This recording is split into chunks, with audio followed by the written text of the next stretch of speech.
Praise the lord everyone. మీలో ఎంతమందికి hacking అంటే ఐడియా ఉంది? హ్యాకింగ్ అంటే వాళ్ళ పర్మిషన్ లేకుండా వాళ్ళ డేటాని స్టీల్ చేయడం. దీంట్లో కొన్ని టైప్స్ ఉన్నాయి. అవే white hat hacking, black hat hacking, అదే రీతిగా గ్రే హ్యాట్ హ్యాకింగ్. ఈ వైట్ హ్యాట్ హ్యాకర్స్ అనేవాళ్ళు ఎథికల్ యూజర్స్ అన్నమాట. వాళ్ళకు బెనిఫిట్ ఉన్నా ఉండకపోయినా ఎదుటి వారికి బెనిఫిట్ చేయడానికి, ఎదుటి వాళ్ళని ఆ ప్రాబ్లం నుండి రక్షించడానికి వీళ్ళు ఎంతో సహాయం చేస్తారన్నమాట. ఇంకా రెండోది వస్తే బ్లాక్ హ్యాట్ హ్యాకర్స్. వీళ్ళు ఎవరంటే సెల్ఫ్ బెనిఫిట్ తీసుకుంటారు అన్నమాట. ఇన్ కేస్ వీళ్ళకు కొంచెం లాస్ వస్తుంది అని తెలిస్తే ఎదుటి వాళ్ళకి లాస్ చేయడానికి ట్రై చేస్తారు. వీళ్ళకి కావాల్సింది సెల్ఫ్ బెనిఫిట్ అన్నమాట.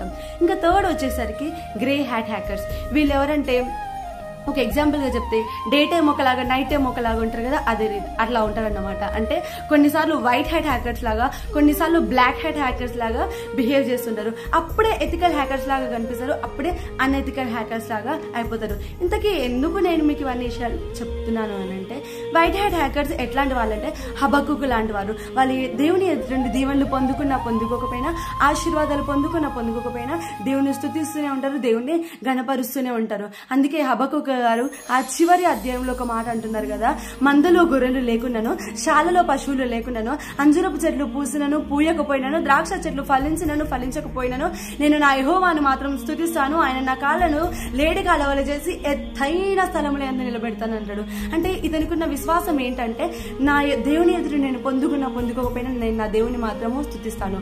వీళ్ళే వైట్ హ్యాట్ హ్యాకర్స్. ఇంకా రెండవదిగా బ్లాక్ హ్యాట్ హ్యాకర్స్ ఎవరంటే, వీళ్ళు దేవునికి ప్రార్థన చేస్తారు, ఇన్ కేసు పొందుకోకపోయేసరికి అక్కడనే విడిచిపెట్టేస్తారు, ఇంకా వద్దు అని తిట్టుకుంటూ ఉంటారనమాట.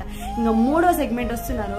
వీళ్ళు ఏంటంటే పొందుకుంటారు, ప్రార్థిస్తున్నప్పుడు పొందుకుంటారు, ఇంకా విడిచిపెడతారు, లోకంలో కలుస్తారు, దేవుని ఎదురుకు వస్తారు, లోకంలో కలుస్తారు, దేవుని ఎదురుకు వస్తారు. సండే ఒకలాగా, మండే ఒకలాగా, ఇలా ఏం చేస్తుంటారంటే జీవితాన్ని ఒక్కొక్క రీతిగా గడుపుతుంటారు అనమాట. అంటే ఒక గోడ పైన పిల్లిలాగా అటొకసారి గెంటుతుంటారు, ఇటొకసారి గెంటుతుంటారు. ఈరోజు ప్రభు మీతో మాట్లాడుతున్నారు. ఉంటే మీరు వైట్ హెడ్ హ్యాకర్స్ అంటే ఎథికల్ గా ఉండండి, లేదంటే అన్ఎథికల్ గా ఉండండి. అటు ఇటు కాకుండా గ్రే హెడ్ హ్యాకర్స్ లాగా ఉండకండి. ఎందుకంటే ఎప్పుడైతే మనము ఆ రీతిగా ఉంటున్నామో మనకు మంచి చెడు అనే అనుభవం తెలుస్తుంది.